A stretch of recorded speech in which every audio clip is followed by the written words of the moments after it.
du roi. Bonjour à tous et bienvenue dans le Fou du Roi. Avec nous ce matin, nous avons Didier Gustin. Bonsoir. Delphine Appiou, Albert Algou et Alexis Trégaro. Au menu de l'émission, nous recevrons tout à l'heure Christophe Alévèque qui donne ses monstrueuses actualités au théâtre du Rond-Point. Nous entendrons également le groupe HK et les Saltimbanques, le pianiste Adam Laloum et la chanteuse Jeanne Chéral. Dans un instant, la chronique de Daniel Morin ici présent. Bonjour. Amélie Cinq, Régis Maillot. Et comme tous les mardis, la chronique anglaise de David Lowe. Et saluons notre pianiste Richard Lordac qui a envie de parler.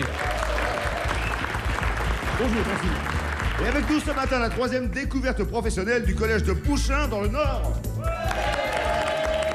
Les 5e cadres du collège Guy de Maupassant à Limoges. Les étudiants d'Infocom de Paris 8 à Saint-Denis. Est-ce qu'il y a encore eu de la place pour nos auditeurs habituels? Merci de votre fidélité. Après la manne touristique qu'a représenté le film Bienvenue chez les Ch'tis pour Berck, le petit village belge de Makenoise espère bien profiter des mêmes retombées d'un nouveau succès populaire au cinéma, de celui qui est considéré maintenant comme le plus grand bienfaiteur du Nord. Ah, l'escabèche froide avec des frites et de la bière, c'est le plat préféré, j'ai vu, de Makenoise. Devenu Corquin pour les besoins du film, qui prend pour toile de fond l'abandon des frontières au 1er janvier 1993. Je le dis pour les plus jeunes, c'était la conséquence directe des accords de Schengen. Et s'attache à la rivalité de deux douaniers que tout oppose, surtout quand l'un se proclame ouvertement. C'est la première fois que j'entends ça, un douanier belge francophobe. J'en ai rarement rencontré des Belges francophones. C'est la nouvelle histoire belge qui va faire rire des deux côtés de Makenoise ou de Quievrin, comme on voudra. Ça s'appelle Rien à déclarer. Ça sort demain sur les écrans. Si vous n'en avez pas entendu parler, c'est que vous viviez sur la planète Mars. C'est que vous êtes ou aux mort. États-Unis, c'est que vous êtes dans le coma et qu'il faut vous réveiller. Avec nous ce matin, eh bien, Danny Boone, le réalisateur, et Benoît Poulvorde. Bonjour. C'est une joie de vous accueillir, évidemment, parce que d'abord, j'ai passion pour les gens du Nord et les Belges particulièrement. Et Benoît, Dany, un ami de la maison, mais vous venez plus rarement, Benoît. C'est loin, la Belgique. Oui, c'est parce que c'est loin, je ne trouve pas mon chemin. Ah oui, de Namur. Non, c'est bon, quand même, je suis Vous avez vu 3-4 fois, peut-être que j'ai mais bon. peur. L'exercice m'impressionne quelque peu. Oh non, il faut pas. Alors, vous êtes pas francophobe, vous, dans la vie, parce que... Oh non, caca, non, je suis absolument pas francophobe. D'ailleurs, vous l'avez très bien dit, un Belge francophobe, pour ma part, j'en ai vu très peu. C'est d'ailleurs ce qui donne déjà la base du piquant de la comédie, c'est que jouer ça, c'était assez amusant à faire, parce que j'en ai rarement rencontré. Alors, comment est née l'idée, Dany? Par cliché, qu'il y a une sorte de complexe d'infériorité, plutôt des Belges vis-à-vis des Français. Ah, je pense pas que c'est un cliché, on en a un, on a un complexe d'infériorité. Enfin, je vais pas parler au nom de tous les Belges, mais c'est vrai que ça se ressent, ce qui est notre défaut et notre qualité. Ce qu'il faut aussi qu'on n'a pas peur d'avoir l'air ridicule. D'ailleurs, le film est sorti d'abord en Belgique, et c'est un carton en Belgique, c'est énorme. Et beaucoup de gens nous demandaient avant qu'il ne sorte en Belgique, mais est-ce que vous ne pensez pas que les Belges vont être fâchés, qu'on vous rende si ridicule? Parce que c'est vrai que mon personnage est assez ridicule. Bah, pas du tout. Ça correspond vraiment bien aussi à la Belgique. On est très ouvert. Il n'y a pas eu un journaliste, il n'y a pas eu une personne, il n'y a pas eu quelqu'un qui soit venu dire écoutez, c'est pas une très jolie image de la Belgique. On s'en fout un peu, nous. Bon, voilà. Donc, ça vient de. Vous riez volontiers de vous-même. Oui, tout à fait. Dany. Ils ont beaucoup d'autodérision et les Belges sont très... Mais vous aussi, Dany, parce que vous êtes pas bien serré, enfin vous êtes écrit le rôle sur mesure, mais vous avez le rôle du Benet quand même, Mathias. Merci beaucoup. Du gentil, Stéphane. Il est un peu Benet quand même, non? Oui, ça on m'a souvent dit, mais... Comment avez-vous... Il a précisé un rôle sur mesure, un rôle sur mesure écrit pour vous. Voilà.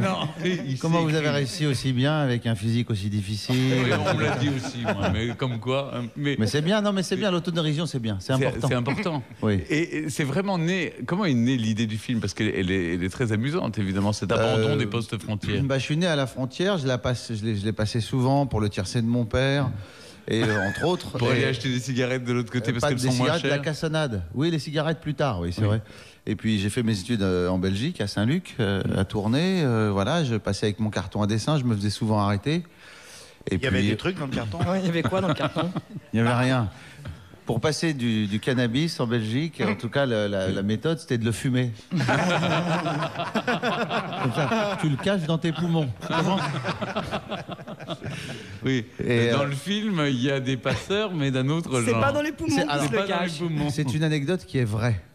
Bon, autant Ah oui, de c'est vrai. boulettes de Oui, coke. beaucoup. Fallait se la Non, voilà, quelqu'un a passé de la drogue dans son derrière et il s'est fait arrêter, il s'est fait prendre et je vous jure qu'il a Il s'est dit fait au prendre, douanier. restez poli. Voilà, il a dit au douanier, il a dit au douanier, je ne comprends pas ce que cette drogue fait dans mon cul.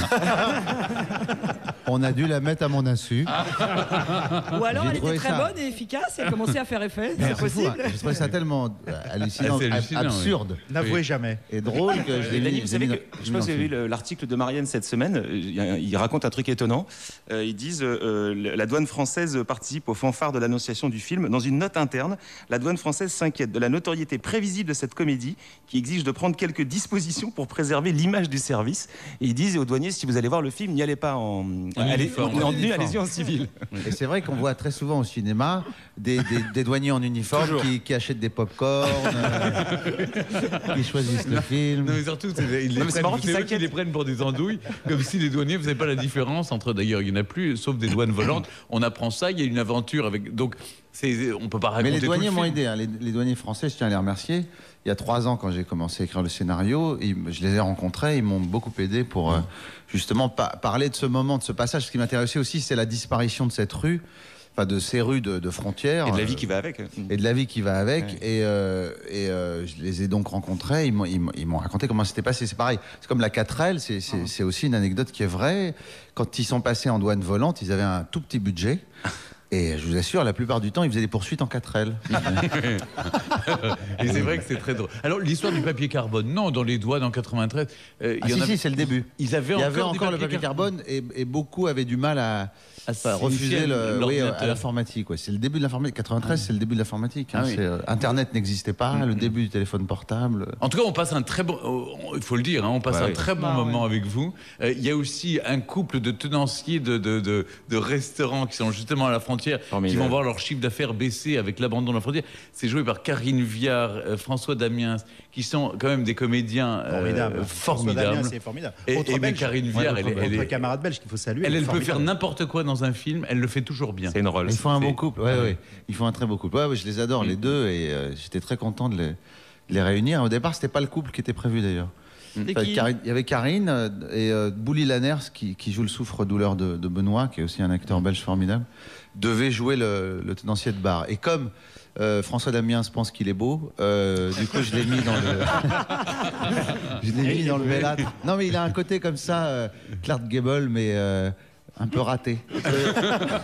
C'est marrant, comme dans chacune de vos comédies, vous réinstallez un duo comique. Donc là, c'est avec Benoît, la précédente fois, c'était avec Admirad. Est-ce qu'il y a une influence inconsciente de Bourvil de Funès ou de Depardieu Pierre Richard, ou c'est juste que c'est un ressort de comédie tellement classique qu'on peut pas l'éviter? C'est un ressort très classique de comédie depuis, ça vient du cirque d'ailleurs, hein, le clown blanc et l'Auguste. Mais non, d'ailleurs, il y a pas mal de duos dans le film, d'antagonismes, de couples, comme Laurent Gamelon et Bruno Locher, par exemple, qui sont aussi importants dans le film, qui sont trafiquants. Mais oui, beaucoup font la comparaison avec Bourvil et De Funès et les films de Gérard Rouy. C'est plutôt flatteur. Alors, c'est nous avons flatteur, aussi un duo comique dans cette émission. Enfin, normalement, il l'officie seul, mais quand son complice est là, il travaille à deux. Daniel Morin va s'appuyer certainement sur Albert Algon. Oh, il y a des chances. Oui.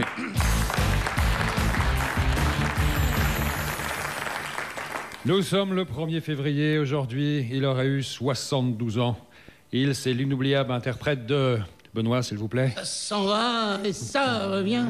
C'est fait le petit rien. Ça se chante et ça se danse et ça revient. Ça se retient, c'est comme une chanson populaire. Bravo, merci. Claude Et oui, François. Claude François, le chanteur survolté au sens propre, aurait eu 72 ans aujourd'hui s'il n'était pas mort. Lui aussi, s'il n'était pas mort, il aurait fêté aujourd'hui son anniversaire. C'est 64 ans pour être précis. Il, c'est l'inoubliable interprète de Dany, s'il vous plaît. Laisse-moi t'aimer toute une nuit. Laisse-moi rien qu'une nuit. Il chante bien. Bravo. Oui, Mike Brandt, le chanteur qui ne prenait pas l'ascenseur, aura eu 64 ans aujourd'hui. Merci en tout cas, bravo. Et enfin, elle fête ses 46 ans aujourd'hui. Elle est bien vivante. Hein. Il y a de ça quelques années maintenant, elle nous avait régalé.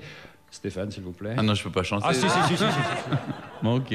Allez, Stéphane. Comme un ouragan qui passait sur moi, l'amour a tout emporté, dévasté. Alors là, même le pianiste n'arrive pas à trouver la note. Hein. Bravo, Stéphane, merci. Stéphanie de Monaco. Bravo. Et oui, il s'agissait de la belle Stéphanie de Monaco. Elle a 46 ans aujourd'hui. Et à ce propos, Stéphane nous disait ce matin... Non, je disais rien parce que c'est une amie. Il nous disait... de mes amis et je l'embrasse. C'est merveilleux aujourd'hui, c'est l'anniversaire de la princesse Stéphanie, 46 ans. C'est incroyable, elle en fait tellement plus. Oh, Marine. Jamais j'aurais pu dire une chose pareille. Oui, je sais, c'est une Bien honte, ce que pire. je dis. Chers invités, vous venez nous présenter votre film, rien à déclarer. Les douanes, refuge confortable pour adultes marqués par l'échec scolaire, que l'on appelle douaniers. Dans certaines familles, on menace les enfants qui travaillent mal à l'école du spectre de la douane. On entend souvent « Non mais c'est quoi ces notes? Ne pas avoir la moyenne quand on est en 5e à 19 ans, c'est grave, tu sais. Tu vas finir attaché de presse si ça continue. Ou pire, douanier !»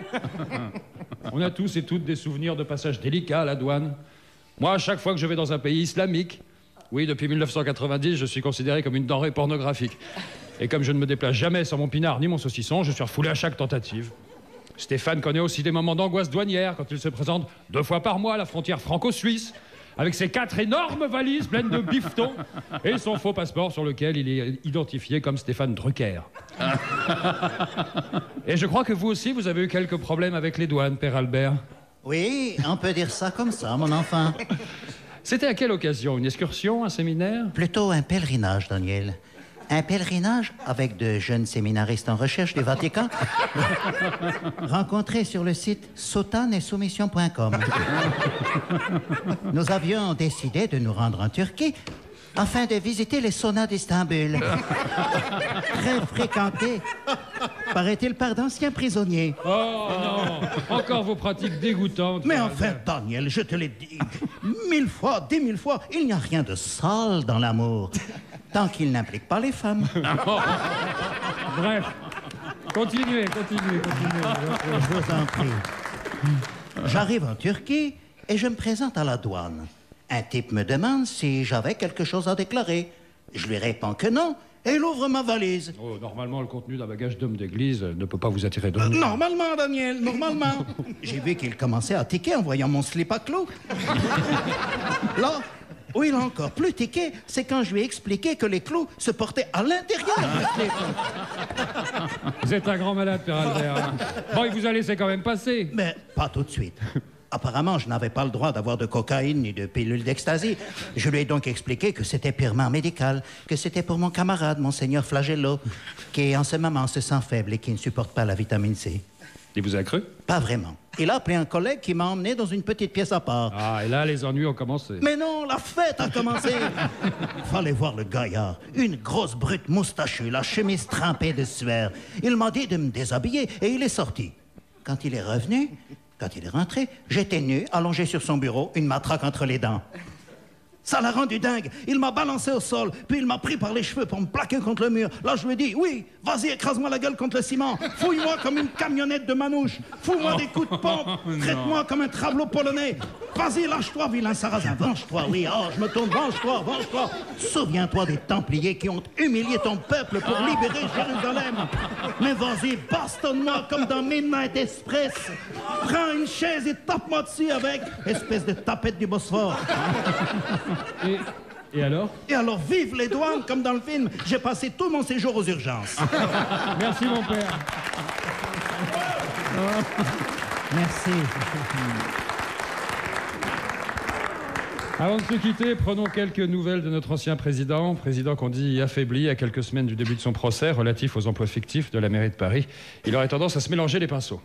Monsieur Chirac, bonjour. Ah, salut Pujadas. Alors, moi c'est Morin, pas Pujadas. Oui, ça va. Mais qu'est-ce que tu fous là, Bernadette? Non, monsieur Chirac, vous vous trompez. C'est pas votre épouse qui est assise là, c'est Stéphane Bern. Oh putain, je fatigue, mon ce moment. Ah oui, d'ailleurs, Pouvez-vous nous donner un peu de vos nouvelles? Les rumeurs les plus folles courent sur votre état de santé. J'ai un petit coup de pompe. Mais à part ça, je suis en pleine forme, hein, Nagui. Je confonds un peu ma femme et le luxembourgeois à bouclette. Mais c'est rien, c'est rien, c'est rien. Ah, mais quelle bonne idée d'avoir invité Chevalier Las Palais. Benoît Poulvord et Danny Boone. Ah là, je suis désolé, monsieur Chirac, mais il n'y a aucune ressemblance qui tienne. Hein. Encore Stéphane et votre épouse physiquement, dans le regard, la coiffure, la démarche, il y a quelque chose. Mais là, rien du tout. Bon, ça va, ok, je perds la boule, et après? Hein? Tu perdrais pas la boule, toi, si t'étais marié à Bernadette? Tant que vous confrontez juste les personnes, ça va encore, monsieur Chirac. Ah, malheureusement, c'est pire que ça, mon petit Zitrone. La semaine dernière, je sais pas ce qui m'a pris, je confondais Bernadette et mon chien. Eh ben, après le déjeuner, j'ai emmené la vieille pisser. Oh, ça va, c'est gênant, mais c'est pas grave. Ah non, le plus grave, c'est quand je suis rentré que j'ai voulu faire un câlin avec le chien. Alors autant les gratouilles sous le menton, il aime bien, mais quand j'ai voulu me rapprocher de lui en slip, en lui chantant du Patrick Juvet, il a failli sauter par la fenêtre. Je peux dire qu'il me garde plus pareil, le clébard. Hein? Faut reposer, monsieur Chirac. Ah, pas le temps, là. J'ai rendez-vous avec le général de Gaulle. On doit libérer l'Égypte. Il y a Moïse qui nous attend. Salut tout le monde. Merci, monsieur le président. À demain. C'est Daniel Morin. Ah ben ça va pas fort, hein. Allez, nous recevons maintenant HK, Saïd, Mehdi, Geoffrey, Manuel, Big Cat et Eric du groupe HK et les Saltimbanques. C'est une ambiance très ch'ti aujourd'hui. Fils d'immigrés algériens établis dans un quartier populaire de Roubaix, HK est un des MC du groupe MAP, ministère des Affaires Populaires, que nous avons souvent reçu ici même au Fou du Roi. Entouré de ses complices, les Saltimbanques, il vient de sortir un album intitulé Citoyens du Monde, sur lequel il brasse une musique nomade teintée de rap, de blues, de reggae, de shahabi. Des chansons drôles, moins enragées, mais toujours engagées, au contraire. Elles sont moins enragées, mais toujours aussi engagées. Ils seront en concert le 17 février à la Flèche d'Or à Paris, dans le 20e. Et on lâche rien. C'est le titre qu'ils nous interprètent en direct dans le Fou du Roi ce matin. Voici HK et les Saltimbanques. C'est parti.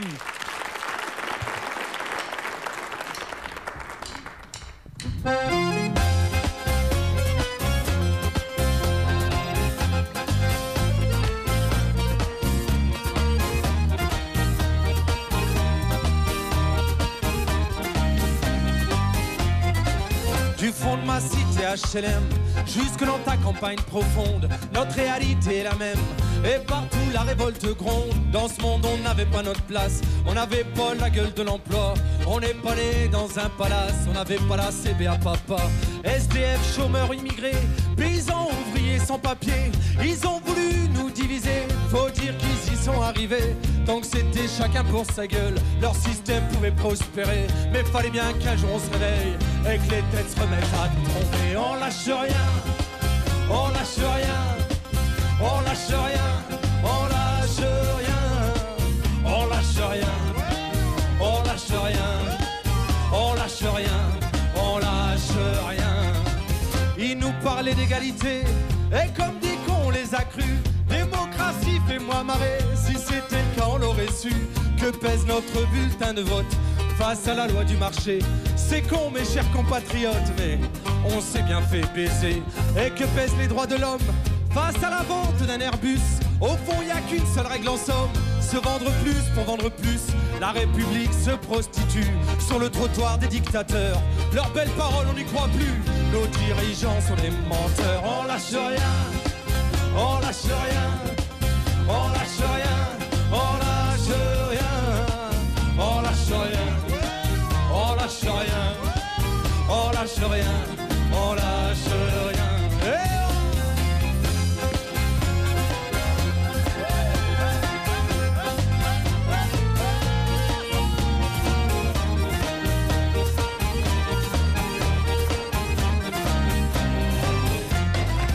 C'est tellement con, tellement banal de parler de paix, de fraternité, quand des SDF crèvent sur la dalle et qu'on mène la chasse aux sans-papiers, qu'on jette des miettes aux prolétaires, juste histoire de les calmer, qui s'en prennent pas aux patrons millionnaires, trop précieux pour notre société.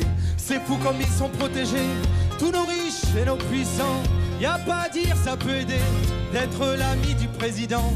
Chers camarades, chers électeurs, chers citoyens, consommateurs, le réveil a sonné, il est l'heure de remettre à zéro les compteurs. Tant qu'il y a de la lutte, il y a de l'espoir. Tant qu'il y a de la vie, il y a du combat. Tant qu'on se bat, c'est qu'on est debout. Tant qu'on est pour, on lâche lâchera pas. La rage de vaincre coule dans nos veines. Maintenant tu sais pourquoi on se bat. Notre idéal, bien plus qu'un rêve. Un autre monde, on n'a pas le choix. On lâche rien, on lâche rien, on lâche rien, on lâche rien, on lâche rien, on lâche rien, on lâche rien, on lâche rien, on lâche rien, on lâche rien, on lâche rien, on lâche rien, on lâche rien, on lâche rien, on lâche rien, on lâche rien. Merci Ashkal et Saltimbanque. On les retrouve en deuxième heure en compagnie de Richard Lornac. Nous sommes toujours avec Danny Boone et avec Benoît Poulvorde pour Rien à déclarer. Et au fond, vous étiez pour ou contre le maintien des frontières ou vous aimiez cette Benoît? Je crois que c'était de la balle. Vraiment, félicitations pour le groupe. Je trouve que c'est bien, vraiment, ça met la patate pour le matin. Est-ce que j'étais pour ou contre? Oh non, moi j'aime pas les frontières, donc moi j'étais plutôt pour. L'abolition. Ouais. Pas de nostalgie du moment où vous passez. Non, mais moi j'ai pas vécu à côté de la frontière. Danny, il a vécu près de la frontière, mais pas moi. Namur est loin de la frontière. Moi, la fouille me manque. Mais je suis là. Justement, puisque vous parlez de fouille, il y a une scène vraiment très drôle. Donc, le personnage que vous jouez, Benoît, trouve toujours le moyen d'abuser de son pouvoir. Et il en choisit un qui est joué par Jérôme Commandeur. Il a décidé de faire chier ce mec-là. Il l'emmène dans son bureau. Il le déshabille. Enfin, la scène est assez hilarante. J'imagine d'ailleurs comment vous avez dû vous marrer à tourner ça. Ouais. Donc, c'est tourné par Jérôme Commandeur, un comique que vous produisez d'ailleurs, Danny. Et je me suis demandé combien de temps vous avez mis à tourner cette scène parce que c'est pas possible que vous ayez pu faire ça en une prise sans vous marrer. Ah non, on l'a pas fait en une prise, mais vous le verrez dans le making-of parce qu'on a beaucoup ri. C'est une scène d'ailleurs assez. Bon, c'est drôle, mais c'est assez humiliant. Il le fait à poil, il le fait passer un détecteur de métal. Bon, et j'en profite allègrement, mais qui n'a pas connu ces petites humiliations policières, hein, donc c'est une sorte. Donc, non, c'est très très drôle à jouer, mais pour lui, le pauvre, en plus, c'est les jours où il faisait le plus froid, donc il est en caleçon. Mais on a beaucoup ri, mais c'est difficile d'expliquer ça sans images. Hein, et pour vous, c'était un tournage épuisant parce que vous êtes un teigneux au taquet 24 heures sur 24, vous parlez très très très fort, vous êtes il a des moments plus doux quand même avec son fils. Oui, mais il est quand même à fond. Moi, j'ai adoré la scène où il raconte à son fils. D'abord, il va déplacer la frontière parce que la Belgique doit être plus grande de quelques mètres. Qui est absurde. Oui, il veut agrandir la Belgique. Il va dans la campagne la nuit, la campagne française belge plutôt. Il bouge les piquets de frontières pour agrandir le territoire belge, pour grignoter sur la France. Et ce qu'il dit à son fils, c'est quand même à hurler de rire. Ah ouais, c'est une très jolie scène et en plus, c'est quand même le moment où on comprend qu'il est quand même très très con. Avec son fils, est quand même beaucoup plus malin que lui. On l'avait déjà compris, Benoît. Ah ouais, mais là, franchement, c'est le climax. Que quand son fils lui fait comprendre que les étoiles, elles tournent, là, il dit que toutes les étoiles qui sont au-dessus sont à moi. Il dit, bah non, le ciel. Il dit, ah bon, bah oui, mais alors là, c'est ce qu'appelle le visage vide équivalent de néant. Il se dit, ouais, je suis perdu là. Allez, fous-moi le corps. Allez, fous-moi le corps. Tu vas pas mettre ton père en danger. Allons. Non, c'est une très très jolie scène. Je veux dire, félicitations à Danny, c'est extrêmement bien écrit. Vous dites partout qu'il a une maîtrise on va parler de lui même s'il est là, il a une maîtrise sur le tournage qui était assez étonnante. Danny, oui. Absolument, ouais. Mais le scénario, alors évidemment ça fait toujours promotion, mais c'est très très bien écrit. Pour les acteurs, comme on l'a dit tout à l'heure, il y a 5 couples, donc tout le monde avait à manger. C'est pas les acteurs du fond qui ne disent rien pour mettre en valeur les deux premiers. On est tous ensemble, et je vous assure, d'habitude on a toujours un petit peu tripoté dans le texte, et dire bon bah ça je vais le mettre à ma main, ça je vais faire comme ceci. Là, pas du tout. C'était un travail parfait, donc on s'est amusé comme des fous. Quand vous avez du très bon matos à lire, à travailler, à écrire, qui est très bien écrit, bah tout le monde s'amuse. Hein, c'est ce qui a donné l'ambiance. Et je me porte garant, à part si vous venez en boudin, mais franchement, on s'est bien amusé à le faire, et je pense que les gens vont bien s'amuser à le voir. Et on sent que vous entrez dans le dès que vous mettez l'uniforme, parce que j'ai l'impression que Ah mais ça tout le monde. Hein. Je défie qui que ce soit de ne pas mettre un uniforme et de ne pas devenir très très vite un peu autoritaire, un peu sec. C'est comme la soutane. C'est encore plus que ça. La soutane, j'ai une mission. Il n'y en a plus beaucoup qui la portent. Alors que, mais on le sent d'ailleurs. Puis le képi belge est très différent. C'est une casquette. C'est une casquette. Le képi français est plus rond, il est plus bonhomme, il est plus sympathique. Que la casquette belge, elle est plus martiale quand même. Elle fait beaucoup plus peur. Le képi a quelque chose de sympathique. Le képi, autrefois en France, les facteurs avaient le képi aussi, donc il y a le côté sympathique. Tandis que la casquette, ça est plus inquiétant. Elle est un peu guévariste, la casquette du douanier belge. Elle a la même forme un peu. Oui. Elle n'est pas kaki. Elle fait peur. Elle fait peur. Alors, cela dit, derrière la comédie, on parle quand même de racisme. C'est-à-dire que, votre collègue de l'autre côté de la frontière, il a une aventure avec votre sœur, qui est très bien incarnée par une charmante jeune comédienne. comédienne. Julie Bernard. Julie Bernard, qui est son premier rôle au cinéma. Elle n'a jamais tourné. Elle est formidable. Elle impressionne tout le monde. Ouais, et donc, évidemment, le fait que votre sœur, vous ne le savez pas au début, hein, mais sort avec un Français, c'est pour vous... C'est absolument inconcevable. C'est inconcevable. Non, mais déjà, dès le début du film, on a compris que c'est la chose qui ne doit pas se passer. Oui. Et ça ne se passera pas.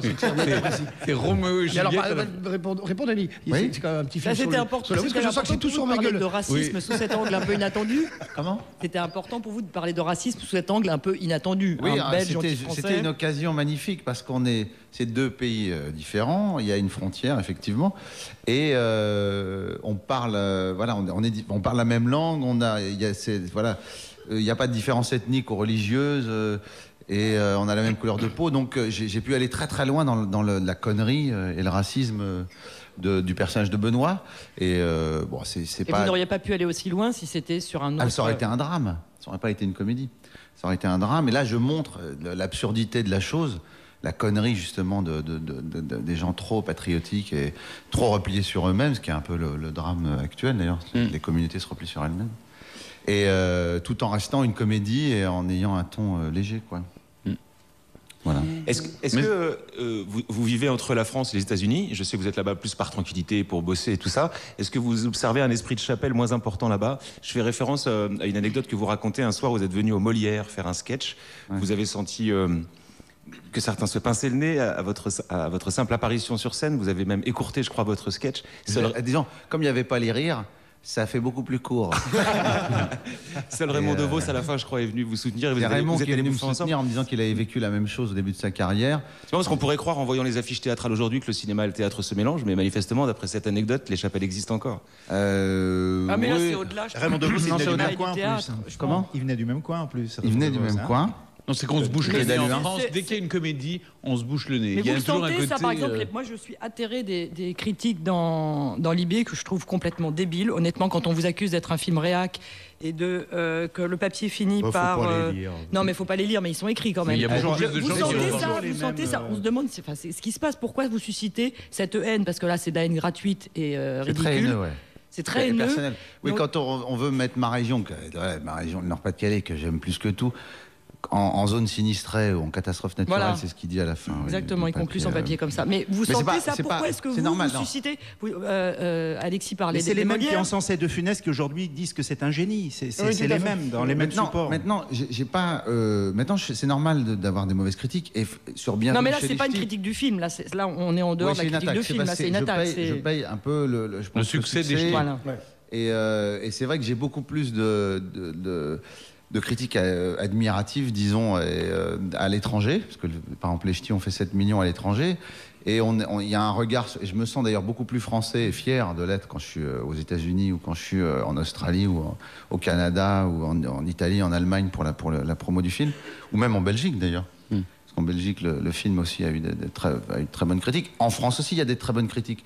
Mais là, d'un seul coup, celles-là sont mises en exergue parce qu'on sent que c'est juste, on utilise ma notoriété pour... Non, mais on a l'impression qu'il faut être pour ou contre. Là, c'est même plus le film, c'est Danny Boone. Il y a une espèce de phénomène autour de vous que je trouve, personnellement, étrange. Vous faites moi, je fais tout pour pas devenir une grosse machine. Je fais tout pour rester justement proche du public. Et il s'est passé un truc très très beau justement quand j'étais la dernière avant-première du film, la toute dernière, et on en a fait beaucoup. Et moi je suis très heureux et je comprends aujourd'hui pourquoi j'en ai fait autant en fait, parce que j'ai besoin moi de ce contact avec le public et de voir comment les gens réagissent au film.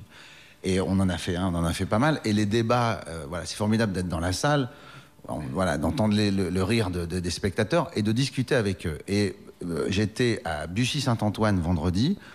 Et quelqu'un me dit dans la salle, je viens de voir le film et je ne comprends pas les critiques assassines. J'ai aimé le film, je comprends pas. Et je lui dis, c'est normal d'être critiqué.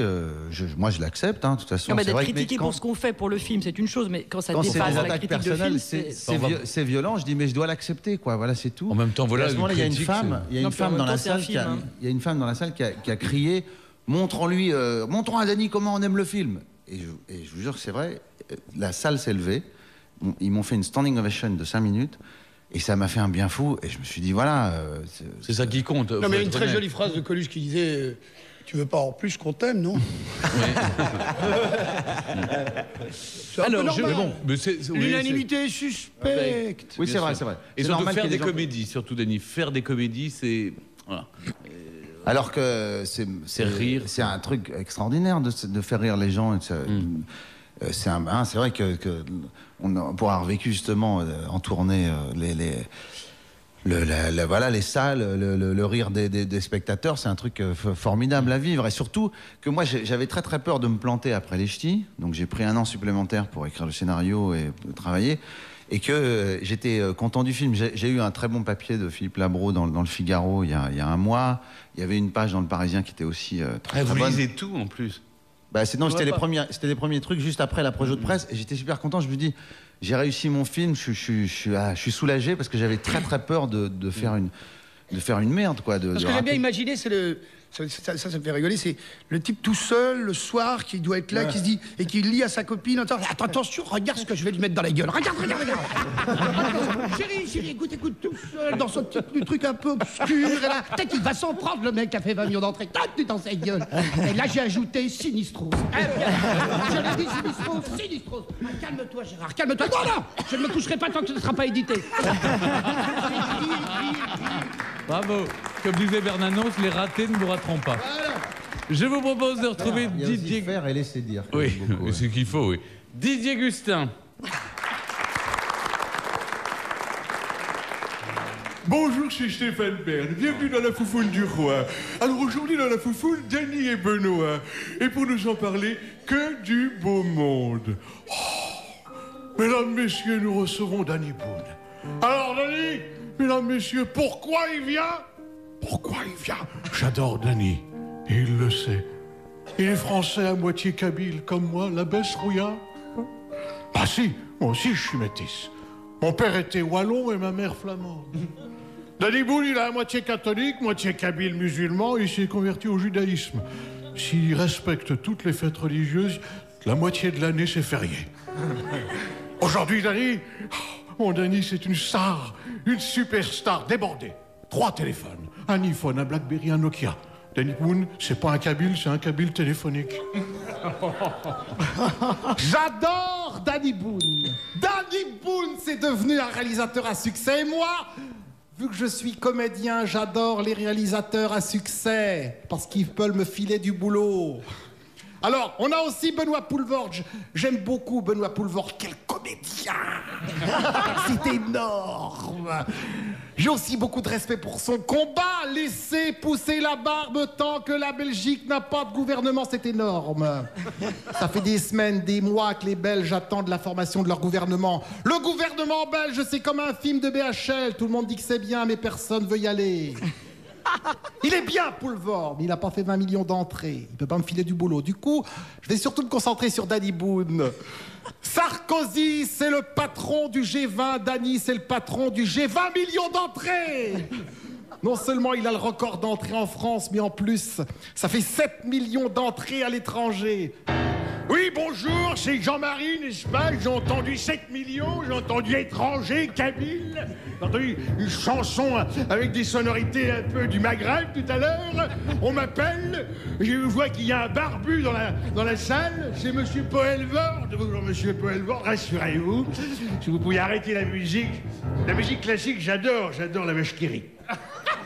Eh bien, je vous inquiétez pas, je dois m'en aller parce que c'est ma fille qui a décidé de reprendre les rênes de ma boîte, enfin de mon Reich, de mon parti. Et vous allez voir, n'est-ce pas, c'est la digne fille de son papa. Jean-Marine, viens dire bonjour au peuple de France. Alors bonjour au peuple de France, c'est Jean-Marine. Ah mais il y a un barbu dans le studio, alors c'est monsieur Poelvoorde. Oui, bonjour. Alors toujours pas de gouvernement en Belgique ou vous allez vous engager dans ZZ Top? Ah non, ne riez pas. Ne riez pas. Déconnez pas, parce qu'elle rigole pas, hein, Jean-Marine Le Pen. Hein. Elle est comme son papa, hein. Tu lui enlèves ses couettes et ses nichons, c'est son père. Hein. Non, puis arrêtez de dire qu'elle est belle, arrêtez de dire qu'elle est belle. Bon, par rapport à son père, elle est belle. Mais par rapport à son père, tout le monde est beau, hein. Même mon pied gauche, il est beau. Hein. Vous vous souvenez, Le Pen? C'est celui qui voulait renvoyer les étrangers chez eux et construire un grand mur pour les empêcher de revenir. Et puis bon, ça s'est pas fait, hein. Oh non, il a vite compris que si on renvoie tous les étrangers chez eux, il n'y aura plus personne pour construire le mur. Moi, j'aime pas les racistes. Quand j'étais petit, j'ai connu des bars où il y avait écrit « Interdit aux chiens et aux Français ». Moi, j'étais petit, je comprenais pas ce qu'ils avaient contre les chiens.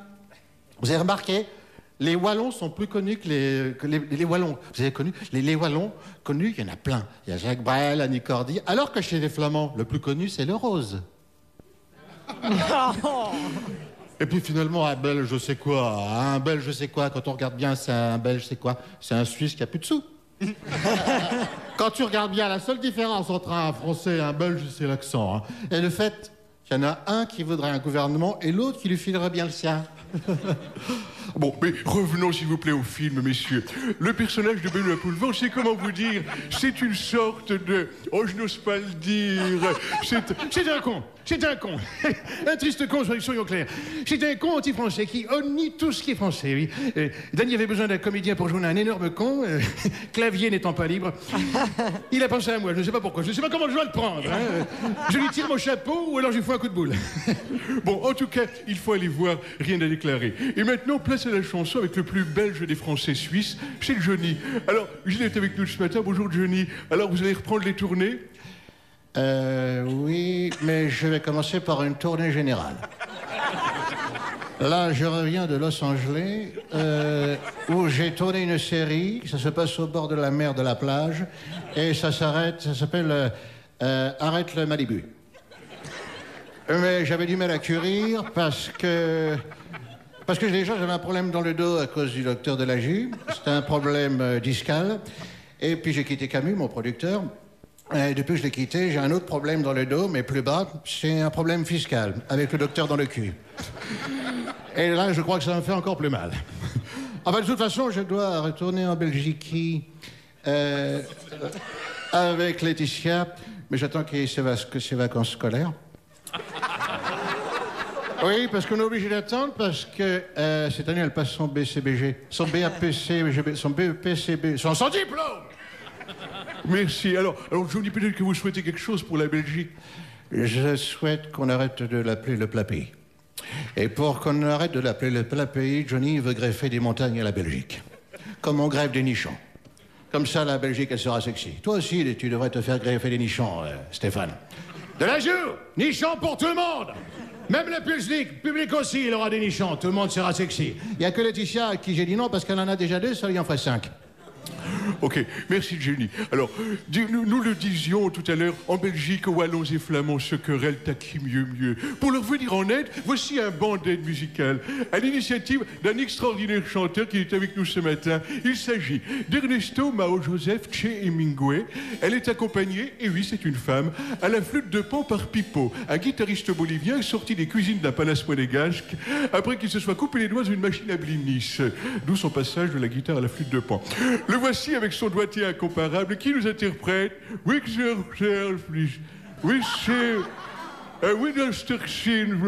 Pardon, c'est en français. Ah, vive la Belgique. Voilà, il est venu avec tous ses amis, vous le reconnaîtrez sans peine.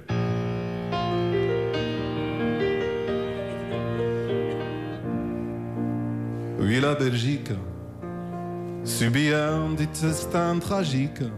Son petit port n'a plus de maman. C'est l'heure du sacrifice. Agir pour la bonne œuvre, tous ensemble, donnant du fond du cœur. Acheter des frites, sauvons la Belgique. Acheter des frites, mayonnaise ou moutarde, ou la sauce qui pire. Comme Poelvoorde, il faut faire la grève du rasoir. Johnny veut garder ses poils pour la Belgique. Acheter des frites, sauvons la Belgique. Une frite achetée, 1 euro reversé pour la liberté. Envoyez vos sous, sauvons les frites, achetons la Belgique. Une frite achetée, 1 euro reversé pour la liberté. Voilà, merci. 1 euro par frite, ça fait quand même cher le kilo. Envoyez aussi des rasoirs. Au revoir, on compte sur vous. Merci pour la Belgique. C'est nous, bravo. Denis Gussin qui est au Casino de Paris. Ouais, le 21 février. Le 21 février. Absolument. Merci. Superbe. Et vive la Belgique. Ah, bravo, bravo, bravo, bravo. Merci, merci. Et nous recevons maintenant le pianiste Adam Laloum, formé au Conservatoire de Toulouse, puis au Conservatoire national supérieur de musique de Paris. Ce jeune pianiste a remporté de nombreux prix, le prix Maurice Ravel, le concours Clara Aski, le lauréat de la Fondation de France. Il a sorti cet automne un album consacré aux pièces pour piano de Johannes Brahms, et il sera l'un des participants de la folle journée de Nantes du 1er au 6 février. Nous y serons pour notre part le 4.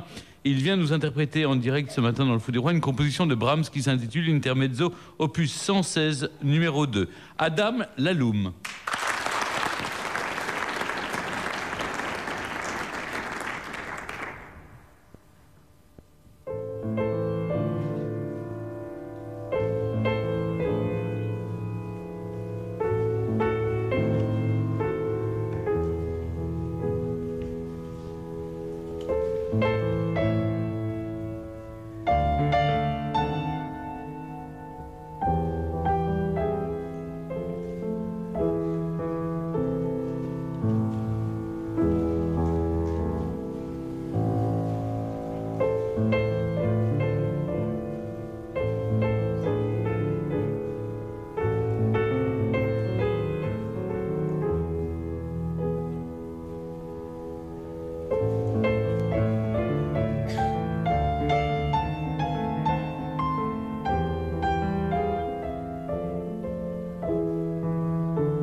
Merci Adam Laloum. Je vous rappelle la sortie de son nouvel album consacré aux pièces de piano de Johannes Brahms. Et il sera en concert du 1er au 6 février à la folle journée de Nantes. Le 6 mars à la folle journée de Bilbao, du 29 avril au 8 mai à la folle journée de Tokyo et le 26 mai au festival Piano Passion de Saint-Étienne. Nous sommes toujours avec Danny Boone et Benoît Poelvoort pour la sortie de Rien n'a déclaré qui sort demain sur tous les écrans. Je crois qu'ils ont 800 salles, on ne peut pas le rater. Et nous accueillons maintenant un garçon que nous aimons beaucoup dans cette émission, puisque je l'ai connu là. C'est Christophe Alévèque, qui est venu au Théâtre du Rond-Point avec ses monstrueuses actualités. Ça, on peut dire, Christophe, l'actualité vous sert. Oh, tout à fait, Stéphane. C'est-à-dire que là, il y a matière, disons. Oh, il y a toujours eu matière, mais là, peut-être... Il y a toujours eu matière. Et puis, ce qui est intéressant dans l'actualité, c'est ce qui est entre les lignes. Il y a une matière qui se retourne un peu, je trouve, contre les humoristes. Je ne l'ai pas vu, le spectacle Rond-Point, donc je ne sais pas si vous en mettez des couches sur lui. Je pense à notre président de la République. Autant la première année de son règne... Non, j'ai décidé d'arrêter d'en parler. Arrête de parler de Voilà, parce que trop parler du président de la République, c'est un piège. Et moi, je ne tombe pas dans le piège, je ne suis pas journaliste. C'est surtout que vous êtes nombreux, vous êtes beaucoup d'humoristes à être sur ce créneau-là. Donc, vous avez senti qu'il fallait, vous alliez lasser les gens ou comment vous avez décidé d'arrêter d'en parler? C'est moi. J'avais l'impression à un moment donné que c'était une vraie stratégie de sa part. C'était un peu le Domenech du pouvoir, c'est-à-dire le mec qui attire les coups et pendant ce temps on parle pas d'autre chose. Donc, et si on est un peu exigeant avec son boulot, il y a aussi un problème de non-renouvellement. C'est-à-dire que ça devient difficile de se renouveler sur Sarko pour un humoriste. Que n'a-t-on pas dit encore? Si, parce qu'il change tous les 3 mois. Donc, Oui, c'est vrai. Il dit à chaque fois, j'ai changé. Alors, vous n'avez ni limite ni tabou, Christophe. Vous allez très loin dans la critique sociale, notamment. Hein, vous montrez. Sur scène, oui, j'en ai aucune. Oui, aucune limite. Non, zéro. J'ai lâché les chiens. Il n'y a pas des trucs que vous interdisez? À partir du moment où il y a du fond, où il y a un développement, enfin où il y a une idée derrière. Je la défends, même si j'ai des fois tort, mais non, je n'ai aucune limite, non. Alors, ce qui est amusant, c'est de voir la différence qu'il y a entre ce qu'on peut dire sur scène et dans l'espace médiatique. Vous l'avez appris à vos dépens, Christophe, avec la polémique Zidane récemment. Vous auriez fait un sketch là-dessus sur scène, je ne crois pas que ça aurait fait grand bruit, sauf que ça a été des propos tenus dans une interview, peut-être, qui vous ont attiré les foudres Oui, c'était dans Sport Magazine, je ne savais même pas que ça existait. Mais comme quoi, il faut faire gaffe. Et puis c'était il y a longtemps, et puis il y a des trucs qu'on dit, enfin, Dany doit le savoir, et Benoît aussi, il y a des fois on dit des trucs, il y a du off, quoi. C'est-à-dire que le journaliste, on se dit, il va quand même pas marquer ça, tu vois, il est pas si con que vous ça. Êtes un peu naïf. Si. Non, là, c'est pas con. Là, mais évidemment que je suis naïf. Oui, non, menteur. Mais regarde-moi bien. Non, mais Christophe, répète ça encore une fois, je vais là-bas. Ça veut dire qu'on n'a pas le droit de s'attaquer aux vaches sacrées, en tout cas pas dans la presse. On peut le faire sur scène, mais pas dans la presse. Oui, mais enfin, on peut le faire. Si tu veux, des icônes, il y en a plein, mais la plupart des icônes, c'est vrai que tu grattes un peu, il y a du pu à l'intérieur. C'est pas ça, Stéphane, c'est que la scène est un lieu protégé, presque juridiquement. Il y a plus de liberté quand on est sur scène que quand on s'exprime dans un média. Mais dommage d'ailleurs. Et puis d'un autre côté, c'est toujours pareil, c'est ce que j'ai dit sur Zidane, et c'est discutable sur la forme, parce que c'est vrai que je suis allé. Mais sur le fond, j'ai vu. Répétez, Grossmar, un peu, non? J'ai vu personne Non, mon avocat m'a dit qu'il fallait pas le répéter. Non, juste te dire que vous rebondissiez sur le fait que le Qatar lui avait octroyé une somme très importante pour avoir participé à l'obtention de la Coupe du Monde. Ouais. Et vous, voilà, vous. Voilà, vous trouviez que ce type-là se prostituait un petit peu trop pour l'argent au regard de l'image qu'il faisait pour les jeunes. Oui, et puis ça fait un moment que je trouve qu'il... Enfin, moi, depuis son coup de boule de la finale, c'est plus franchement un exemple. Bon, on va pas parler que de lui, on va parler plutôt de votre spectacle. Ouais. Y a de tout. Ce qui est bien, c'est que vous attaquez tout, les banques, le terrorisme, la grippe, enfin, tout ce qui... La neige. La neige, oui, la neige en décembre. La neige en décembre. Je trouve que dans l'actualité, il y a plein d'épouvantails à cons. Et qui sont là pour nous détourner un petit peu l'attention, les faits divers, Carla Bruni aussi. Il y a plein de choses comme ça qui font qu'on détourne notre attention des vrais problèmes. Cela dit, vous dites aussi une phrase très... Mélenchon dit ça, mais Mélenchon n'a pas toujours tort. Justement, alors quel homme politique ou femme politique trouve grâce à vos yeux? Parce que là, ils en prennent tous plein la tête. Eh ben, il y a plein de gens sur le terrain. Enfin, moi, j'en connais, des maires, des députés maires, ceux qui mettent les mains dedans, comme on dit, et qui sont vachement bien. Je pense que plus ils montent, plus ils vont dans certaines sphères nationales, dès que ça devient... dès qu'on parle de bureau national ou tout ça, moi, une fois, j'avais fait les journées parlementaires du Parti Socialiste. Ils m'avaient invité, ces cons. Et à Toulouse, oui. À Toulouse, et je les avais descendus. Enfin, ils ne s'attendaient pas à ce que je fasse autant que ça. Et j'avais remarqué un truc, c'est-à-dire qu'il y avait une grande salle comme ça, il n'y en a pas un qui riait au même moment. Ils ne savaient pas quand est-ce qu'il fallait rire. C'est-à-dire que, de toute façon, et après, en discutant un peu avec eux, j'ai l'impression, moi, qu'ils vivent plus avec nous, quoi, qu'ils sont ailleurs, sur une autre planète, quoi. Alors, ce qui est bien dans le spectacle, c'est qu'il y a aussi de la musique, c'est très présent. D'ailleurs, vous vouliez jouer du piano ou chanter, peut-être avant de faire... Quand j'avais 19 ans, je voulais être une rockstar. Oui. C'était hier. Vous hier. l'étiez surtout dans votre tête. C'est-à-dire qu'on a répété 3 fois. Ça ne suffit pas. Voilà, on a surtout fait alcool et drogue. Alors, on va y revenir. Alors, forcément, tu joues moins bien. On va revenir aux monstrueuses actualités de Christophe Lévesque. Je vous rappelle que c'est au Théâtre du Rond-Point. Et c'est jusqu'au 20 février. Et c'est à 18h30. Hein, c'est bien parce qu'au Théâtre du Rond-Point, il ne faut pas se tromper d'heure. On peut aller manger après. Voilà. Oui, vous faites comme vous voulez, Albert. Mais pour l'heure, je vous propose de retrouver maintenant...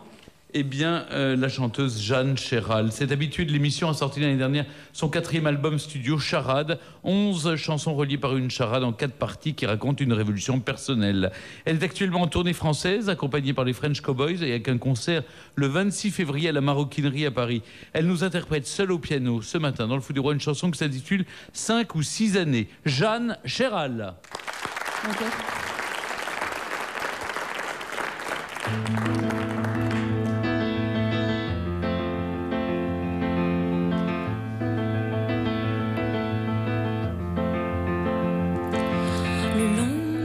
Cheveux de 17 ans que je nouais de temps en temps glissaient parfois quelques mains nues. Que sont-elles devenues? Le long des longues nuits dans la pénombre, je me disais ça y est, je sombre et j'attendais le petit jour qui revenait toujours. 5 ou 6 années de presque rien, âge imbécile, âge désespéré. 5 ou 6 années, je me souviens. J'étais l'argile et le feu mélangés.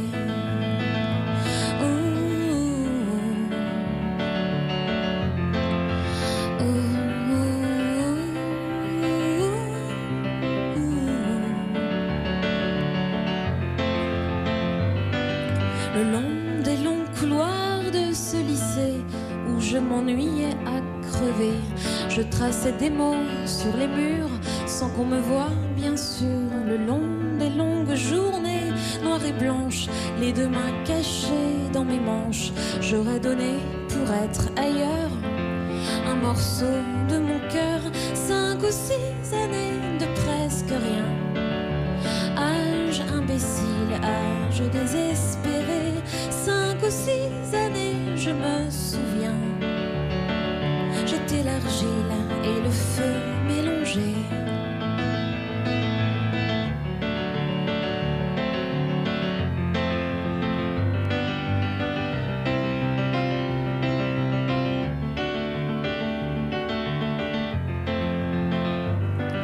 Le long des longs dimanches agonisants, Dieu, je détestais le présent et me réfugiais dans ma tour où je mourais d'amour. Le long des longues lettres clandestines que j'écrivais en héroïne, j'imaginais en grand secret que pour moi on mourrait.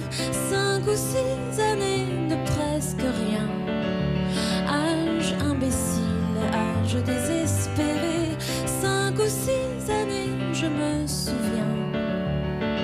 J'étais l'argile et le feu mélangés.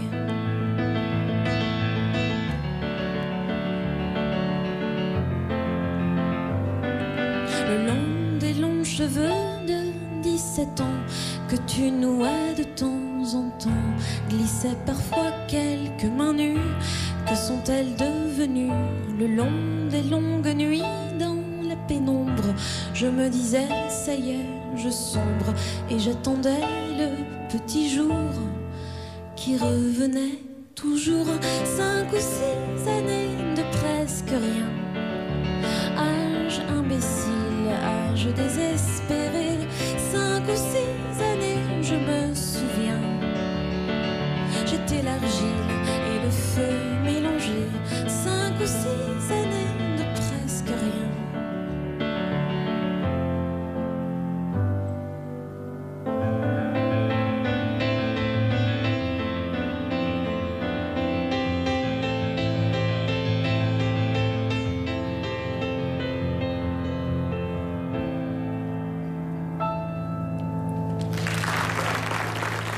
Merci Jeanne Chéral. Je vous rappelle le titre de son dernier album, Charade.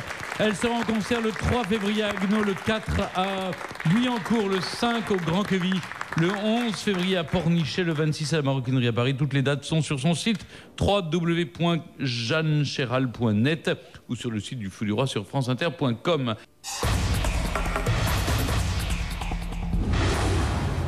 Le Fou du Roi.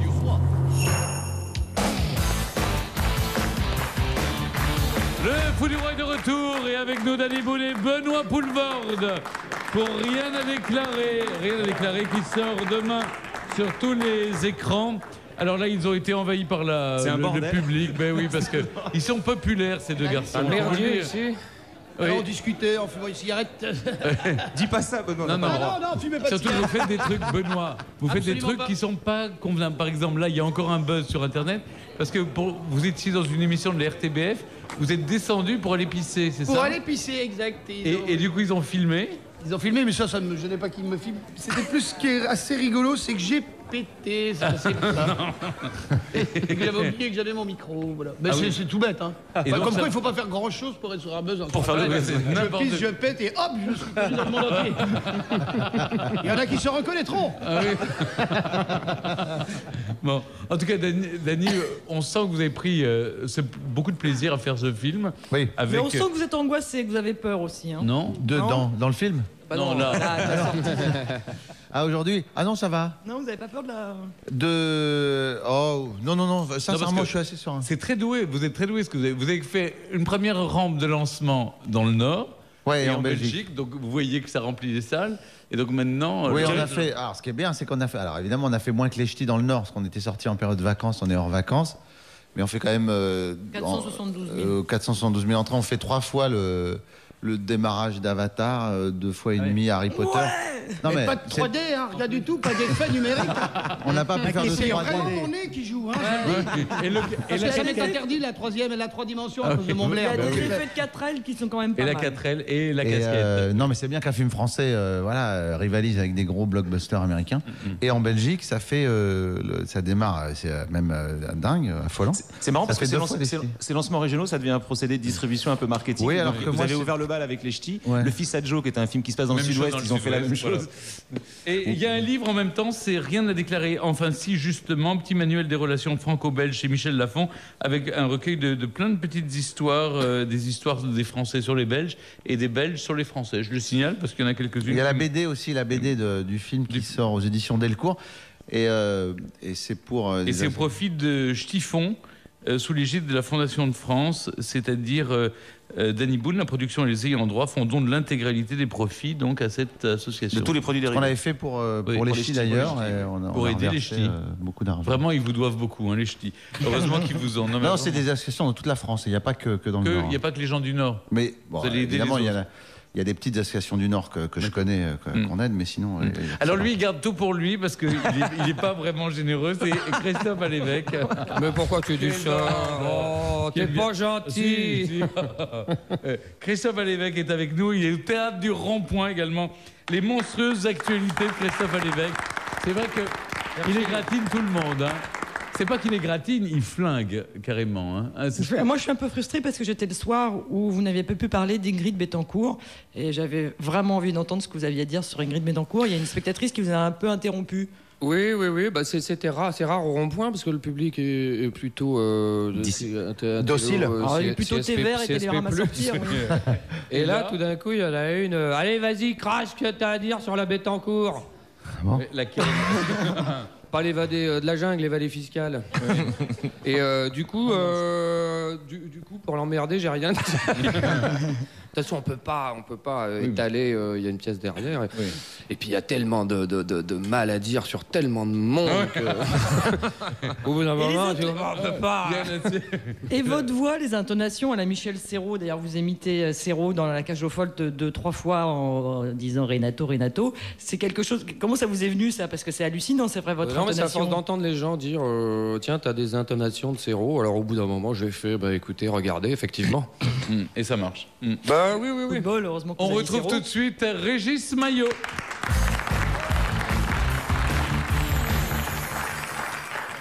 Dites-moi, Stéphane, une sacrée palette de comiques hein, aujourd'hui. Hein. Puis c'est mardi gras avant l'heure, j'aurais dû venir costumé. Regardez, attends là. Un Kabyle déguisé en gueule noire. Un gauchiste qui est reconverti îlotier au rond-point des Champs-Élysées. Et la cerise sur le gâteau, un ex-wallon imberbe travesti en dangereux barbu salafiste. Bonjour. Ça, c'est une initiative loufoque digne des pataphysiciens Benoît Poelvoorde hein, que de vous laisser pousser la barre tant que la Belgique n'aura pas retrouvé un gouvernement. Il a raison. Ouais, moi, je rase la mienne le jour on en change. Hein. Et je tombe ma grand-mère, ça lui rappellera sa jeunesse. Hein. Mais bon, faut pas rêver. Grand-mère qu'on salue tous. Salut mamie Maillot. Faut pas rêver, hein. Si on doit attendre une élection pour aller chez le barbier, on va tous piquer. Hein. Alors, dans certains pays, ils font l'inverse. Par exemple, moi, j'ai un copain qui bosse à mi-temps chez Al-Qaïda Maghreb au Caire. Lui, il attend que le gouvernement soit dissous pour se laisser pousser la barre plus tranquillement. Hein. Chacun ses méthodes. Hein. Bon, Stéphane, je suis désolé, hein, ça va pas être possible. Hein. Je vous ai déjà dit que je ne faisais pas les Belges. Question d'éthique, 4 millions de chômeurs en France, sécurité sociale exsangue, je fais pas les Belges. Hein, y en a marre, tous ces Wallons qui viennent manger les frites des Français.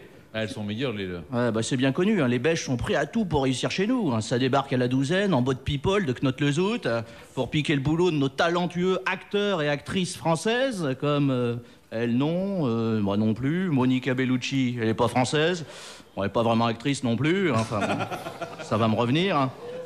Profitez du système, hein. D'ailleurs Benoît Poelvoorde, on peut le dire, hein, comme tous les Belges, c'est la France qui vous a sorti du trou.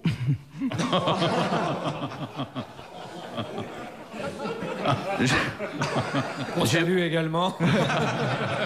Salut. Oui, J'ai votre... avec ses 6 caves. Voilà. J'ai votre CV. Avant d'arriver à Paris, vous n'étiez rien. Et là, grâce à nos impôts, vous incarnez le rêve du jeune immigré issu de nos colonies, qui réussit une carrière métropole. À part Enrico Macias, je vois pas d'autre exemple. Vous êtes un modèle d'intégration à la française, la fameuse génération Black Beurre belge. Mais n'est-ce pas trop, d'ailleurs, pour faire écho au sujet politique du film de Danny Boone, qui avant d'être une comédie populaire et drôle, oui, dans les comédies françaises, il faut préciser drôle, hein, forcément, c'est pas inclus dans le forfait de base. Et avant tout, un pamphlet engagé sur les dangers de l'ultrafédéralisme et son corollaire, l'omnipotence de la Banque Centrale Européenne au détriment des parlements nationaux qui n'auront même plus à terme le pouvoir de voter le budget des États. C'est bien ça, votre film, hein. C'est tout à fait ça. On est assez d'accord. Aussi, en tant qu'artiste engagé à la ligne, d'ailleurs, je tiens à préciser que la totalité des bénéfices dégagés par cette chronique sera reversée à l'association caricative « Vous n'aurez pas ma liberté de penser », créée par Florent Pagny et depuis parrainée par Stéphane Guillon.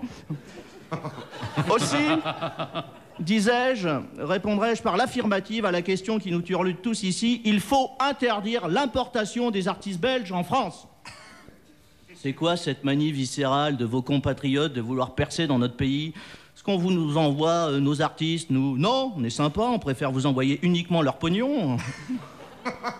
On est envahi, hein, faut rentrer chez vous avec tous les autres, les Gueuluc, les Adamo, pire, les Johnny. Un Belge tellement honteux qu'il dit qu'il est suisse. Autre exemple de ces Belges qui n'assument pas leur statut d'immigré. Cécile de France. Et ça, c'est son côté chinois belge, il est fourbe. D'ailleurs, ne dit-on pas faucheton comme un wallon ? Ah ah. Fourbe, je vous dis, la preuve en devinette, qu'est-ce qui est bleu, blanc, rouge et qui est belge ? Le grand schtroumpf. Ah ouais, ben, on n'y pense pas à ça. Cécile de France, l'escroc, quoi. Oh, j'ai un copain, moi, qui est parti travailler dans une banque à Bruxelles. Et ben, sur place, personne l'appelle Francis le Belge. Merde. Le Belge est honteux. Hein. D'ailleurs, il est scientifiquement prouvé que les Belges sont soit gauchers, soit homosexuels. Ouais, j'ai lu ça dans le Quid. C'est une citation de Hergé, qui était de droite. Tintin, quant à lui, était ambidex, mais courait moins vite que le capitaine Haddock. Nous avons d'ailleurs tous une pensée émue pour son petit chien, Milou, qui tient aujourd'hui un cabaret transformiste à Montmartre.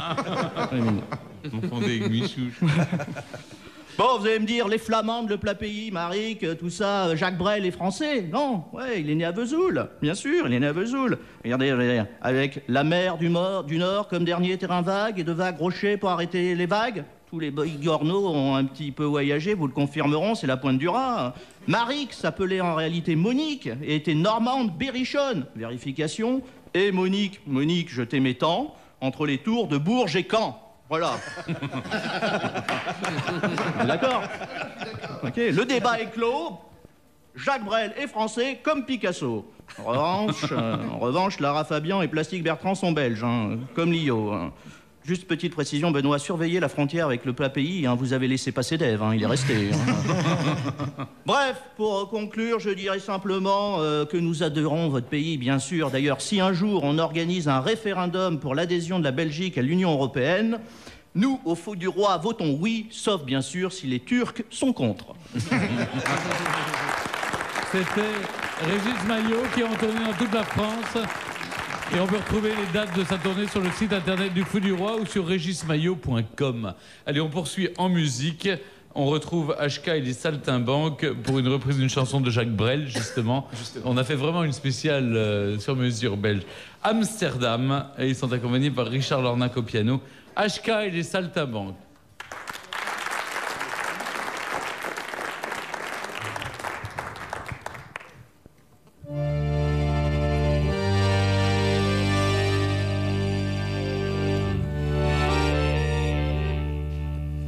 Dans le port d'Amsterdam, il y a des marins qui chantent les rêves qui les hantent au large d'Amsterdam.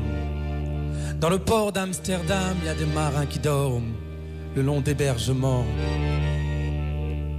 Dans le port d'Amsterdam, il y a des marins qui meurent, pleins de pierres et de drames aux premières lueurs. Mais dans le port d'Amsterdam, il y a des marins qui naissent dans la chaleur épaisse des longueurs océanes. Dans le port d'Amsterdam, il y a des marins qui mangent sur des nappes trop blanches des poissons ruisselants. Ils vous montrent les dents, à croquer la fortune, à décroiser la lune, à bouffer des haubans. Et ça sent la morue, jusque dans le cœur des frites, que leurs grosses mains invitent à revenir en plus. Puis se lèvent en riant, dans un bruit de tempête, referment leurs braguettes et sortent en rôdant. Dans le port d'Amsterdam, il y a des marins qui dansent, en se frottant la panse sur la panse des femmes. Et ils tournent et ils dansent comme des soleils crachés, dans le son déchiré d'un accordéon hanse. Ils se tordent le cou pour mieux s'entendre rire, jusqu'à ce que tout à coup l'accordéon expire. Alors, le geste grave, alors le regard fier, ils ramènent leur patave jusqu'en pleine lumière. Et ils tournent et ils dansent, et ils tournent et ils dansent, et ils tournent et ils dansent, en se frottant la panse sur la panse des femmes. Dans le port d'Amsterdam, et ils tournent et ils dansent, et ils tournent et ils dansent, et ils tournent et ils dansent comme des soleils crachés dans le son déchiré d'un accordéon.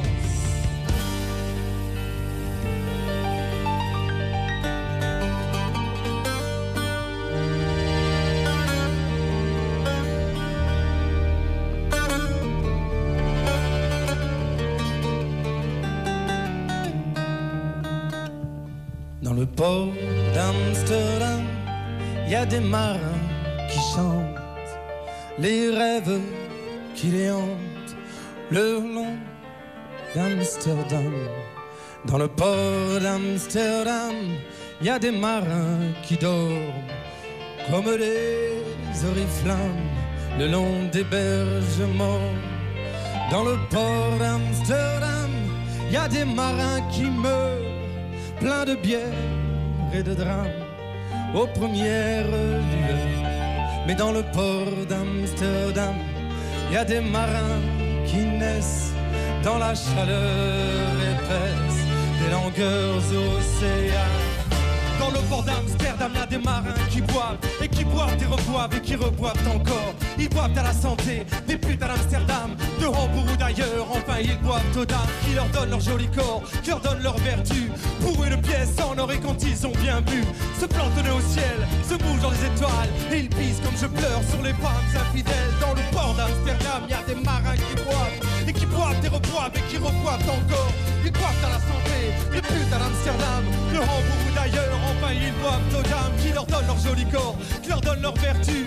Pour une pièce en or et quand ils ont bien bu, se plantent au ciel, se bougent dans les étoiles et ils pissent comme je pleure sur les femmes infidèles. Dans le port d'Amsterdam, dans le port d'Amsterdam, dans le port d'Amsterdam, dans le port d'Amsterdam, dans le port d'Amsterdam, dans le port d'Amsterdam, dans le port d'Amsterdam, dans le port d'Amsterdam.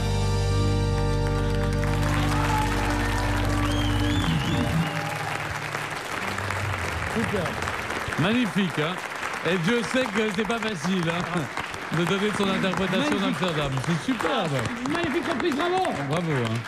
Je vous rappelle une dernière fois le titre de l'album d'HK et Saltimbanque, Citoyens du Monde. Merci à Richard Lornac. Et ils seront au concert le 12 février à Roubaix, le 17 à la Flèche d'Or, le 18 à Évreux, le 19 à Carvin, le 5 mars à Nogent-le-Rotrou, et toutes les autres dates sont sur leur site www.saltimbanque.fr. Benoît, on dit toujours que nul n'est prophète en son pays. Est-ce qu'en Belgique, Jacques Brel est une icône aussi importante qu'elle ne l'est en France? Ah oui, tout à fait, absolument. Non.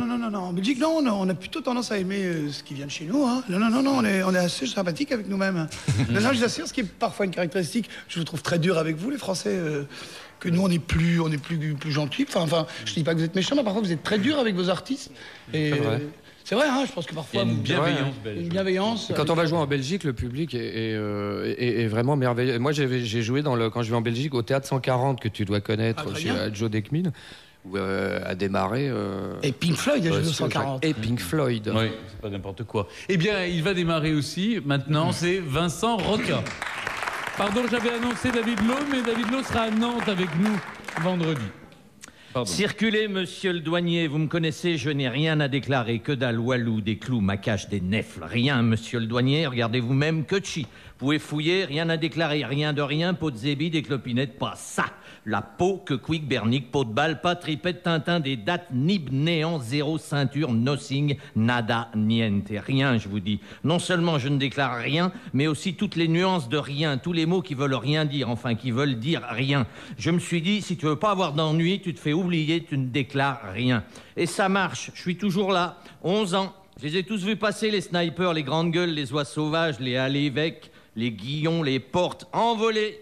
Et je n'ai rien dit sur Régis, j'ai pas envie de mouiller le maillot. Non, je ne déclare rien, ou à peu près rien, monsieur le douanier, disons 3 fois rien, et tout le tralala qui va avec, peu de choses, la gnognotte, une misère, pas l'herche, du vent, des vêtis, des broutilles, des babioles, du pipi de chat, pas baiser, 2-3 conneries, rien de fondamental, je me cantonne au minimum, sans excès, pas de quoi fouetter un chat, du tout venant, joliment tourné, j'essaye, certains diront que je me complais dans le bien léché. C'est du transport de forme, pas du transport de fond. Écoutez ça, il n'y a rien, juste ce qu'il faut. Et encore, rien que du pondéré, du responsable, de l'arrangeant, dans le sens du poil, sans danger, sans aspérité. Pas un mot plus haut que l'autre, la chronique idoine, si j'ose dire. C'est gentillet, bien pensant, un tantinet complaisant, limite faux derche, rien de compréhensible, rien de répréhensible, en tout cas du passe-partout, dans les clous, dans les limites du raisonnable, consensuel, convenu et convenable. Quand je prends le micro, on ne dit pas « Ah, l'évêque », on dit « Oh, le curé », on ne dit pas « C'est l'aiguillon », on dit c'est le papillon, on dit pas putain ça porte, on dit oh écoutez ça c'est de la dentelle. Qu'est-ce que vous voulez que je vous dise? Je dézingue les portes ouvertes, je grille les feux verts, je charge à blanc. Vous noterez au passage que je ne coûte rien aux contribuables, ou si peu, pas 212 000 € en tout cas. Vous avez remarqué que j'étais plus prudent que prud'homme, et s'il m'arrive de franchir la ligne blanche du bout du stylo, c'est pour du beurre, un bon mot par-ci, après tout ça reste du divertissement, comme on dit, quand le boniment va, tout vale, dans la joie et l'allégresse. Ou alors c'est qu'on m'a énervé, vous savez, je suis comme les pelouses municipales, moi. Je me fais tondre, mais on me marche pas dessus. Hein. Non, monsieur le douanier, j'ai rien à déclarer, je vous dis, rien d'exceptionnel. Oui, bon, d'accord, un peu de venin dans l'encrier, par moment, de l'arsenic dans la métaphore, des coups de poing sur les i, rien d'illicite. Non, mais regardez-les pour qui ils se prennent, ces roquets, ces bouffis, ces prébandiers. Ils vont nous mener longtemps en bateau, comme ça. Alors, quand ça déborde, je dégaine les parenthèses empoisonnées, les pronoms antipersonnels, les verbes conjugués ou vindicatifs, les propositions désordonnées, tout le vocabulaire y passe. Je vais me gêner. C'est pas que j'ai quelque chose à déclarer, j'ai comme une fringale à déflagrer, d'illustrer, décadrer. Pardon, monsieur le douanier, ça dans le coffre? Non, rien, des bricoles, c'est ma trousse de matraquage, ma caisse à rouerie. Ça, des slogans de boxe, et ça, des perles de chantier bien aiguisées. Et ces engins-là, oh, c'est rien, une machine à foutre des baffes, un décapsuleur de vanité, un rabattoir à caquet, des ustensiles à rentrer dans le lard, un cheval à ruer dans les brancards, un obusier à balancer des scuds. On sait jamais, des fois, qu'au détour d'une chronique, il me viennent des envies de meurtre, que j'en découse, que je les prenne pour cible, qui me faillent étaler leurs combines, leurs petits arrangements entre amis, leurs coups fourrés, leurs coups de bluff, leurs tripotages, les déshabiller, les décrédibiliser, les emplumer, les rouler dans la farine. Nous ne sommes que des trafiquants de mots, des passeurs de phrases. Nous ne revendiquons que le droit au chapitre. Nous ne transportons que du papier, monsieur le douanier. Nous, on fait que ça, déclarer, déclarer et déclarer. Laissez-nous faire notre job, circuler, y a rien à voir. Allez, les douaniers, les cerbères, les gardes-chiourmes, circulez.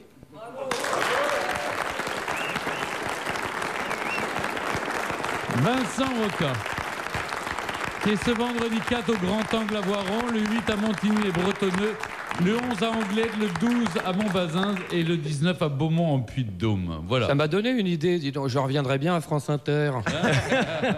Mais je vais me renseigner d'abord au Prud'homme.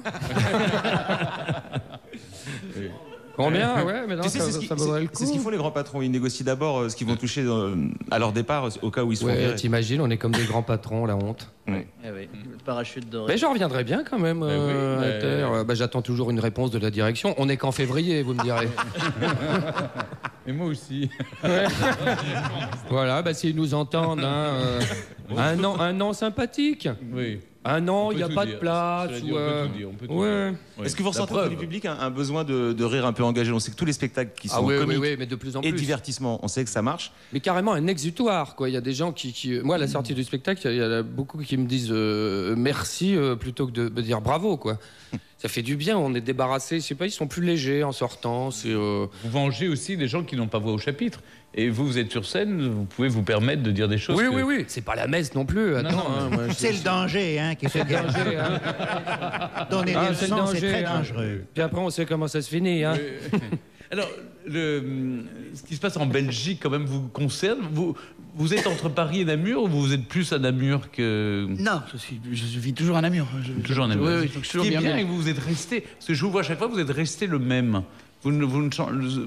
Mais pourquoi changerais-je? Parce que beaucoup d'autres, dans votre cas, changent. Qui? Bah oui, qui prennent du poids. Non, pas seulement, il a la grosse tête. Ah, la non, tête qui c'est pas grossit. possible. En Belgique, c'est littéralement impossible. Et non, je vois pas. Non. J'arrive pas à répondre à ça, mais. Un peu plus poilu, c'est. Ouais, peut-être plus poilu. Alors, ce ne sont que d'une simple moustache. De partout. Oui. Non, mais ce qui est bien, alors c'est vrai que la Belgique, depuis 260 jours, n'a pas de gouvernement. Oui. Il y a les nationalistes flammands font danser les 6 autres partis. Ouais, c'est un peu compliqué. Même moi, aujourd'hui, à l'heure d'aujourd'hui, je peux vous avouer que alors que j'étais d'un caractère relativement optimiste, j'ai quand même un peu l'impression que ça va pas être facile quand même. Non, oui. Ouais, ça prouve qu'un pays peut quand même continuer à fonctionner sans gouvernement. Nous, on en a trop. Donc, une fois de plus, la Belgique est un exemple. Mais bon, on entend dire que les Flamands en fait sont très remontés contre les Wallons, puisque les richesses seraient plutôt du côté des Flamands et que finalement ils en auraient marre de payer pour les Wallons. Est-ce que le cœur du problème est là ou c'est une mauvaise... C'est une des parties du problème. Et puis après, il y a Bruxelles, tout ça. Bon, moi, je suis pas très qualifié pour ça. La difficulté qu'on a pour l'instant, et qui c'est une des premières choses à résoudre, c'est pour ça que j'ai fait cette plaisanterie sur la barbe, c'est que on finit par faire naître des sentiments qui ne sont pas, qui n'existaient pas. Au-devant, il y a des problèmes complexes qui sont d'ordre politique et dans lesquels je ne vais pas intervenir, parce qu'il y a des gens bien plus compétents que moi. Mais ce qui est difficile, c'est qu'en fait, nous, on n'en a que les raccourcis. Et on finit par avoir d'abord une société qui ne comprend plus comment ces hommes politiques fonctionnent. Donc on est vraiment devant un cas de figure où on se dit mais qu'est-ce que vous faites, qu'est-ce que vous dites vraiment, qu'est-ce qu'on ne peut pas savoir. Donc ça, c'est déjà une sorte d'ignorance qui énerve les Belges. Et puis les surtout, politiques s'entendent pas. On fait naître des sentiments qui n'existaient pas, c'est-à-dire des inimitiés qui n'existaient pas. Et comme je dis, on nous fait répondre à des questions qu'on ne se pose pas. Et donc ça, c'est très dangereux parce qu'on finit par des inepties et qui sont relayées par une presse qui ne tient que l'anecdote, si vous voulez. Alors que le problème est plus complexe. Donc c'est pour ça qu'une chose aussi bête que ma barbe, de dire laissons-nous pousser la barbe, c'est ridicule. Ça marche. Mais c'est rigolo parce qu'on rappelle que les gens sont descendus dans la rue la semaine dernière pour demander à la Belgique d'avoir un gouvernement. J'ai juste le temps de vous remercier, Benoît Poelvoort. C'est toujours une joie de vous accueillir ici. Ainsi que Danny Boone. J'invite tout le monde à aller voir Rien à déclarer. Voilà, c'est une bonne tranche de rigolade. Oui, on s'amuse vraiment. Mais c'est une minorité, je vais juste rajouter, si je peux rapidement, les Flamands extrémistes sont une minorité, c'est ça, c'est pas tous les Flamands. Ils font plus de bruit. Moi j'ai beaucoup d'amis flamands qui sont pas extrémistes, et le problème c'est que ça radicalise effectivement l'opinion de la rue, et qu'on se retrouve d'un seul coup face à un Flamand qui se dit tiens, est-ce que c'est un Wallon qui est contre moi, ou le Wallon se dit, et puis ça tend les relations, et c'est très mauvais. Et faut surtout en attendant, des deux côtés du Quiévrain ou du village ou de ce village de Courquin que vous avez créé, tout le monde va voir Rien à déclarer.